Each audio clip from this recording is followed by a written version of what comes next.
Welcome back to Smoke Barbecue Source. I'm Ricer, and today we're talking about the brand new Weber Spirit E325 gas grill. They've also added a couple other new models to the Spirit lineup, but for today we're just talking about that brand new 3-burner with a sear zone. And let me tell you, it certainly can put on a sear. Whenever we receive a new Weber grill, we always know that the packaging is going to be nice and organized and tight. And the assembly, it certainly is never going to be that complicated either. I was kind of amazed at one step where the cast aluminum cooking chamber just kind of clips in, and then you build everything around it. Now the boys might have rushed this assembly a little bit because they had to start over about the halfway point, but that's just because they were too lazy to actually read the manual. You know, we can all be that way sometimes. We just assume and make an ass out of you and me. Oops, I said a naughty word. Now because of that mistake, it ended up taking them about an hour and a half to put this pit together, but if you follow the steps, it's only gonna take you right around an hour. All said and done, this pit does weigh 98 pounds. For only being a 3-burner,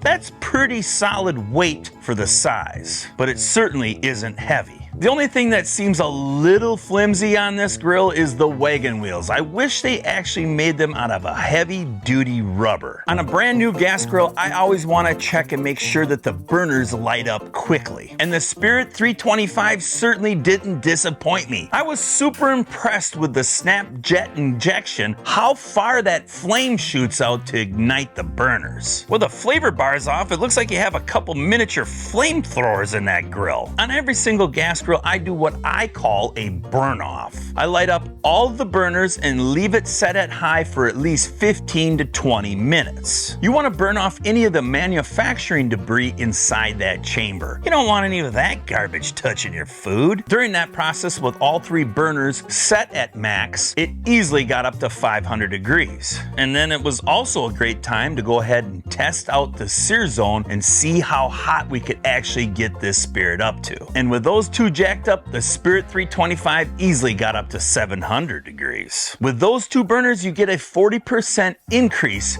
in power. When you have the sear zone engaged, those flavor bars are gonna get ruby red. That's hot. You also can easily indirect grill in this pit too. I just set the furthest burner to the left on high and let it preheat for about 15 minutes, and the Spirit got up to 300 degrees. And then I turned the other 2 burners on and set it at low, and the pit ran up to 400 degrees. That way I could finish off those chicken wings with a little bit of char. One new upgrade on the Weber Spirit is the lid itself. You now have a nice metal handle compared to a plastic one. You still have your lid thermometer, but on the new Stealth model that's coming out pretty soon, that actually has a digital thermometer. And in my opinion, it's not a big deal, but it is kind of nice to have that digital option because you get a little bit more accurate reading. Inside the Weber Spirit, we have 360 square inches of cooking space on these enamel-coated dual-sided cooking grates. On the top warming rack, we have 90 square inches. You have 31,000 BTUs on these stainless steel burners, and you can also get a natural gas version of this grill. I know a lot of people ask me that all the time. Well, on this one,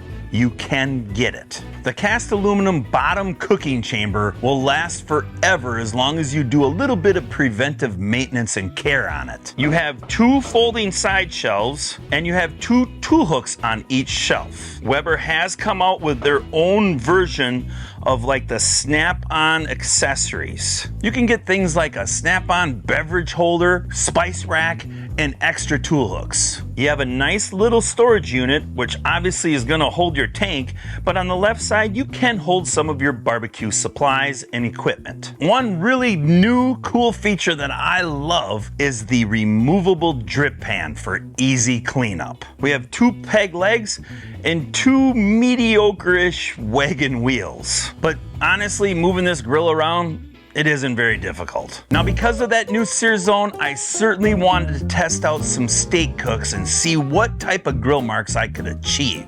Well, I certainly got some really good grill marks. Having that extra 40% power, it really put on a sear. When it comes to the grates themselves, I like to use the pointy ends. I just think they do a better job for grilling. I adjusted my cook times on the ribeyes because those New York strips got a tad overdone at that 8-minute cook. So on the ribeyes, I only did 6 and they turned out absolutely perfect. A good medium rare. Maybe a little closer on the rare side, but things do cook a tad faster in this pit when you're using that extra 40% power. I don't know what the fist part means, but looks good. Now, of course, you can do your standard grilling like brats, hot dogs, and burgers. I just ran the grill at high and reached that 500 degrees before I started putting food in it. I did notice during those cooks that the product inside the pit was pretty evenly cooked all the way from left to right. Now, you might have to rotate a little bit, but I think for the most part, everything was cooked pretty evenly. I did decide to do up some pork chops just set on high to see if I could achieve that same type of sear. No, I couldn't. They had a little bit of charring, but not as predominant when you're using that sear zone. I mean, they still turned out great and they were still delicious, but I was kind of kicking myself that I just didn't use the sear zone. I mean, that's what they made it for. And cooking those indirect chicken wings, I mean, that was pretty dang simple. Just flip them over a couple times and then add a little bit of char. That's the best part about grilling,